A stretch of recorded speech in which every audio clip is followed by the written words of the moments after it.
YouTube, chicks.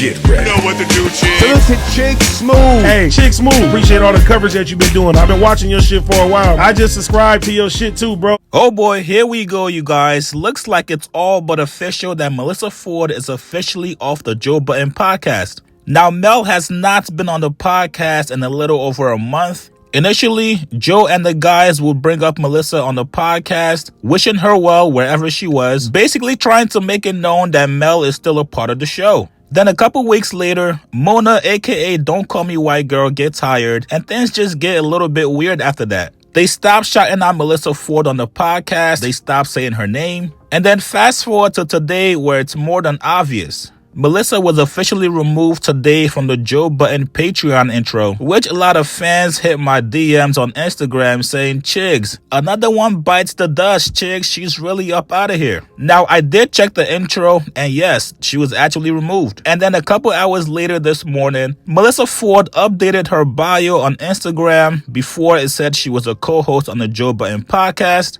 That has now been removed. Now, all you Melyssa Ford fans, don't worry, Mel Hive. She's not going anywhere with her podcast, Hot and Bothered. And this is not a promo, but if you guys still want to see more of Mel, Melyssa Ford is going to be at CultureCon in New York. So maybe if you guys pull up there, she might address what's going on with her and the Joe Budden podcast. Now, everybody has been waiting for Joe Budden to address this. This charade has been going on for more than a month. Fans feel like Joe, at the very least, owes them an explanation as to why Mel is gone. Was it contract issues? Did talks break down midway and Mel said, "You know what? Let me leave the podcast and go do my thing solo"? Or was Mel planning on returning, but after you guys hired Mona up there, she refused to work with another woman? After Mona got hired up there, I told you guys, yo, Joe and the JBP has to be very meticulous in how they handle this situation. But after taking her off the intro, it's more than obvious to the fans that she's not coming back on the podcast. And I think the issue has to be addressed. Something has to be said so the fans can move on. There's a lot of parasocial JBP fans that would not let this go unless it gets addressed. They've already invaded her comments on Instagram. People are asking, yo, you coming back to the pod? Pod been mid since my girl left. They really messed up. Mel brought a balance. To replace her with Mona is a downgrade to me. I also see how Joe respects Mona. He used to get at Mel all the time for nothing. So, congrats on moving forward. Damn, M4, I'm going to miss you on the pod. But at the same time, the group or the JBP community didn't embrace you like you deserved. So at a certain point within the next week, somebody has to at least talk about the elephant in the room. And you don't have to go into detail. All you gotta say is, hey, I'm not on the pod, or Mel is not on the pod anymore. The same way Stephen A. Smith and Molly handled her leaving ESPN First Take. They addressed it there near the same day she left and left no room for parasocial fans to speculate. Molly Karam, longtime host for ESPN's First Take, my day job, where she has been the last 10 years. Last night, she abruptly resigned as the host of the show. And to say that I'm quite sad about it is an understatement.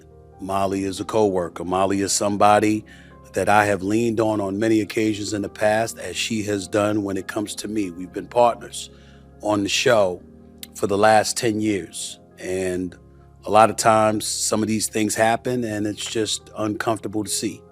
The details, quite frankly, are none of y'all business. But it's not as if I know all the details. It was a contract negotiation that was going on. ESPN certainly did not want to lose her, but in the end, she made a decision. As you see from her Instagram post, her Instagram story last night, after much reflection, I've decided it's time to close this incredible chapter and step away from First Take. Hosting this show has been one of the greatest honors of my career. Every morning, I had the privilege of sharing the desk with some of the most brilliant, passionate, and entertaining voices in sports, and with all of you, the best fans in the world. To be blunt, it came as a shock. I was not aware that this is something that she was contemplating doing. But in the end, she made her decision. And we have to move on as a show. I don't like it. I'm not happy about it. because I appreciate her and what she has meant to me, what she has meant to the show, what she has meant to the network, what she's meant to the business. And I'm going to miss her. It's just that simple. But we all make decisions that we deem to be in our best interest. That story is for her to tell. Do I have an idea? Of course I do. Am I going to share it with you? No. Because again, that's her story to tell. But I do think it's important that I started off the show by just acknowledging my love and appreciation for her and what she's meant to me and what she's meant to the show. Because over the years, over the last decade or so, the things that we've accomplished, she was right there.